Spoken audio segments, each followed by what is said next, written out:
Hi, thanks very much for clicking on the video link. My name is Natalie Armstrong-Motin with Marketing Resolution, and this is yet another in the series of idle chats for the American Bar Association Section 4 Dispute Resolution.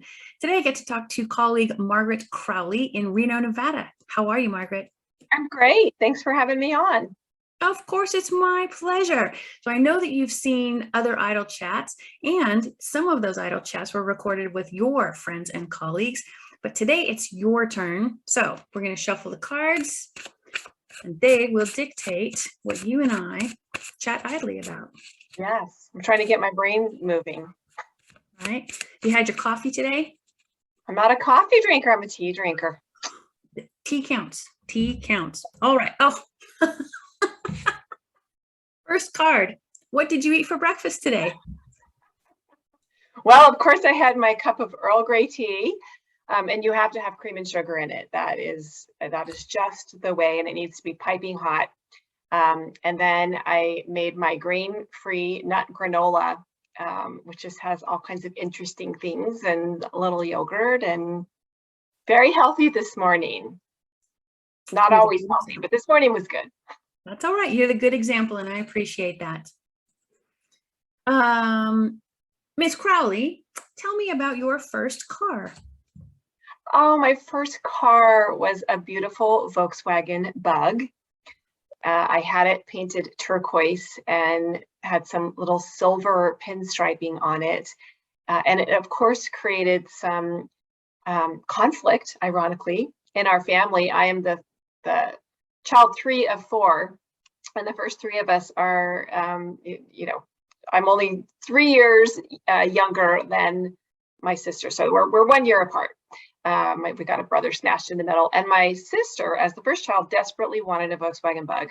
And my parents said, oh no, they're way too dangerous. They don't have an engine in the front.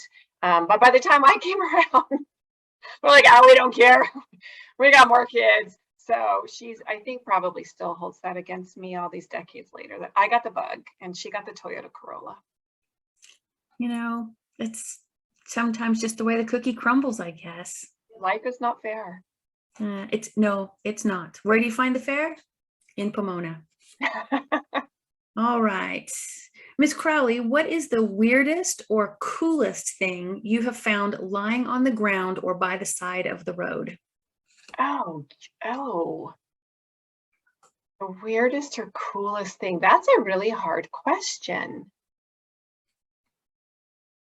I don't know that I've ever found anything cool lying by the side of the road. And I do live in a high desert. So, you know, there are lots of animals who may unfortunately make their way across the road.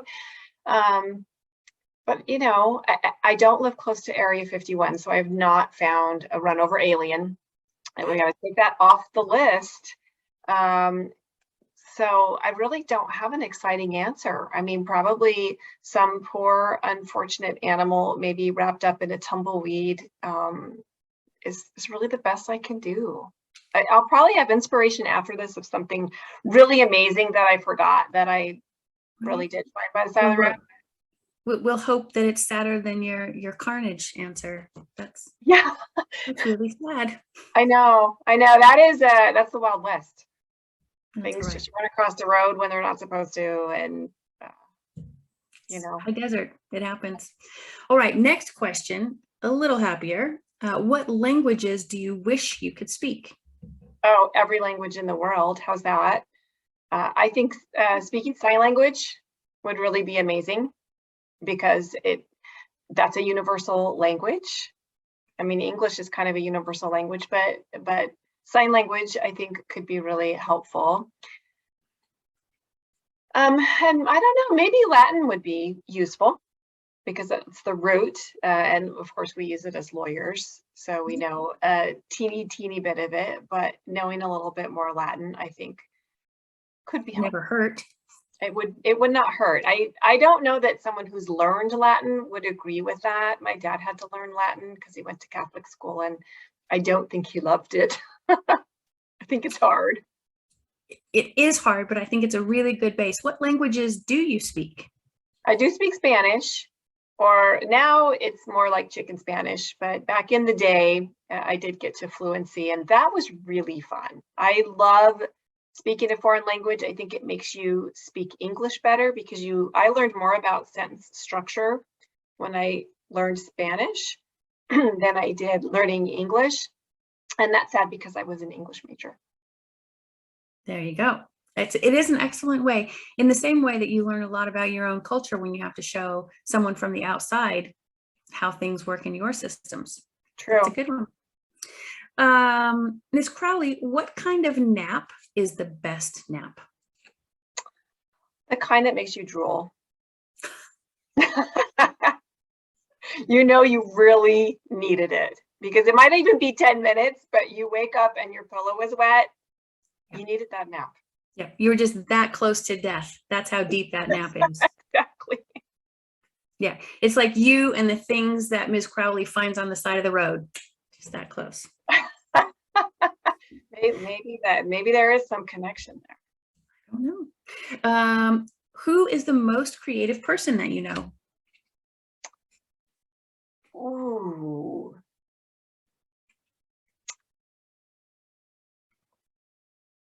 Gosh, you could give a generic or you could give a specific, because sometimes the most creative person I know is that person in mediation who all of a sudden comes up with the idea no one ever thought about before. And in that moment, I worship them and think they're the most wonderful, creative human being on the earth. Personal realm, I'd say my mom is pretty darn creative. She is an artist, so she can paint these beautiful pictures, but she also can sew anything and makes up her own patterns. And she also has one of those incredibly refined palates, so she can taste a food and she can tell you what's in it, and then she can go recreate the recipe. So we're going to name my mom, my 85-year-old Mom Joy. That is a really good superpower. I like that one. Yeah. I didn't inherit it, but still, way to go, Mom. Is there anything that you absolutely positively cannot live without? My husband. And if he's watching, that was not a pre-rehearsed answer. That's right. Go buy me a diamond necklace, honey. We've been together now for 34 years. And so that's just a long time. I don't know if we know really how to function without each other long term, because we were just kids. You must have been infants. Yeah. We were actually right out of college. So still seems like infancy, but. Right. Well done, you. Congratulations. What does your perfect day look like? My perfect day is, I don't necessarily sleep in because I like to be up early, but I don't like to be up early to rush. I like to be up early to get my tea. That Earl Grey tea always fits in. I like to read the newspaper. I like to, if I'm up early enough, watch the sunrise and just kind of ease into the day. And then it would involve really good food. So every meal, breakfast, lunch, and dinner would be centered around super good food, probably a wonderful walk or a hike. It would be warm, because even though I am from Reno, where it does snow and we have a lot of winter, I really love the warmth. And then it would involve just being able to spend time in person or in any way with people that I love. Really good day. Very good day. All right. And then last question. What do you love most about the resolution industry and the work that we do? Oh, so this is a two-parter for me, because my practice is both mediating, but it's also teaching mediation. So those are two really different aspects. Mediating, what feeds my soul and keeps me coming back for more, is the ability to facilitate a conversation where people can relate to each other on a human-to-human level. So they have that opportunity to feel maybe some empathy for the other, and to just build those connections that I think we are missing more and more in this digital world, and that also that people forget about when they're in conflict. They get so hyper focused on the conflict that they forget about they probably have more in common with that other person than they have not in common.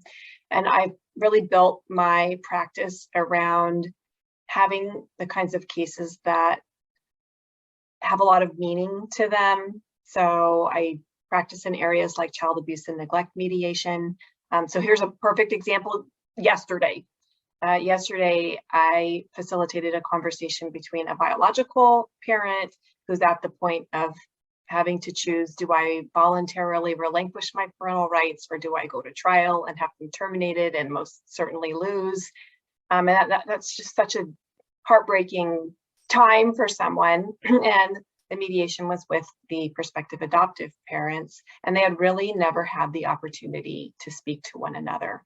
So it was on Zoom, but the adoptive mother prepared a slideshow of this child, pulled it up, and just showed her doing all these things, showed the special mailbox she has, that she can write letters to her biological parents whenever she wants. And the biological mom said, I see you in her. I see you in her face and her eyes. I mean, everyone was practically, on the floor weeping at the end of it. But this conversation made such a difference. They did resolve. And, that to me is what mediation can do. It is a superpower. And you're just kind of there conducting it. And that really translates into the teaching part, because to then have the ability to teach judges and attorneys and law students and people from all walks of life how to learn these skills and harness them and use them in ways like that, it just feels like that little drop maybe in the pond that can make a huge ripple. So there's my very long-winded answer. A really good answer, a really right and true answer. The little things that we do each and every day make big differences in other people's lives. It's important work. So, well, thank you so much for having an idle chat with me. I really appreciate your time and letting me get to know you a little bit better. Well, thank you for having me again. And I appreciate that you are doing this for the field as well. It's fun to see our colleagues just, as regular people, and how they answer, and how sometimes they answer questions pretty well, and sometimes they have a complete dive like what you found on the side of the road. I just could not come up with a good answer for that one. It was an excellent answer. Don't beat yourself up about that. And it's true. You never know what you're going to find on the side of the road. It's true. It could be, $1 million, especially in Nevada. You really don't know what you could find on the side of the road. You really don't know. Well, Margaret Crowley, thanks so much for your time today. And I look forward to staying in touch. Yes, thank you very much.